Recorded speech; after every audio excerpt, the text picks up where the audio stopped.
ये कहानी एक हिरन की। अच्छी लगे तो लाइक करें। एक बार एक हिरन जंगल में पानी की तलाश में घूम रही थी। उसको बहुत प्यास लगी हुई थी, इसलिए वो इधर उधर पानी की तलाश में भटक रही थी। वह पानी की तलाश में काफी देर तक भटकती रही, लेकिन उसे कहीं पर भी पानी नहीं मिला। थोड़ी देर और जंगल में इधर उधर भटकने के बाद वो एक पेड़ के नीचे बैठ जाती है। तो इतने में उसे नदी के बहने की आवाज सुनाई देती है। तो हिरन पेड़ के नीचे से उठकर फौरन पानी की आवाज की तरफ आगे बढ़ती है। तो वह देखती है उसके सामने एक बड़ी सी नदी बह रही है। जैसे ही वो हिरन नदी को देखती है, बहुत खुश होती है, मानो उसे फिर से एक नई जिंदगी मिल गई हो। वह तुरंत दौड़ती हुई नदी के पास जाती है और जैसे ही पानी पीने के लिए अपना सिर झुकाती है, तो उसकी नज़र अपने राइट साइड पड़ती है।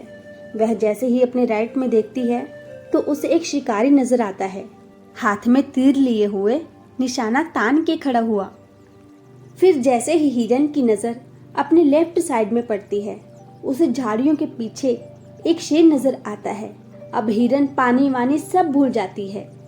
फिर वो पलट के पीछे देखती है, तो उसे भयंकर आग लगी हुई दिखाई देती है, जो कि धीरे धीरे उसकी तरफ बढ़ रही थी। अब हिरन जाए भी तो जाए कहाँ।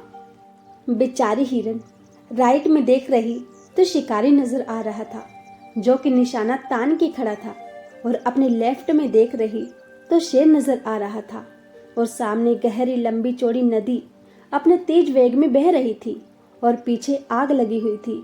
मतलब उसके लिए चारों रास्ते बंद हो चुके थे, चारों तरफ से मुसीबत आ चुकी थी। अब हिरन सोच में पड़ जाती है। अब वो ये सोचती है कि चारों तरफ से मुसीबत आ चुकी है, तो मैं अपना काम करके क्यों ना मरूं, क्योंकि मुझे वैसे भी तो मरना है, तो मैं पानी पीकर क्यों ना मरूं। इतना सोचकर वह हिरन अपना पानी पीने लग जाती है।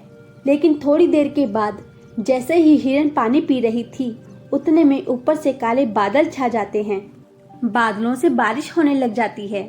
तो जो आग लगी हुई थी वह आग बुझ जाती है, और पानी के कारण शिकारी का निशाना चुपकर शेर को लग जाता है, और शेर की नजर पड़ती है सीधा शिकारी पर।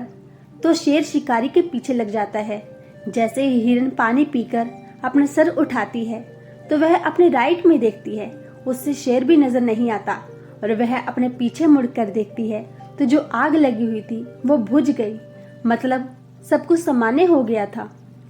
इस कहानी से हमें ये सीख मिलती है कि इंसान की जिंदगी में प्रॉब्लम जब आती है तो चारों तरफ से आती है, जिसके कारण इंसान घबरा जाता है, डर जाता है।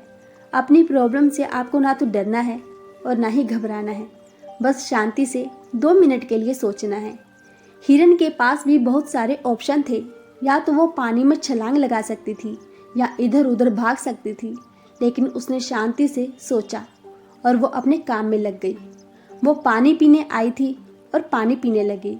इंसान भी अपनी कामयाबी से थोड़ी दूर पर रहता है, उसे मुसीबत दिखना शुरू हो जाती है, घर की प्रॉब्लम या पैसे की प्रॉब्लम, जिसके कारण वो कुछ भी नहीं कर पाता है, घबरा जाता है, डर जाता है।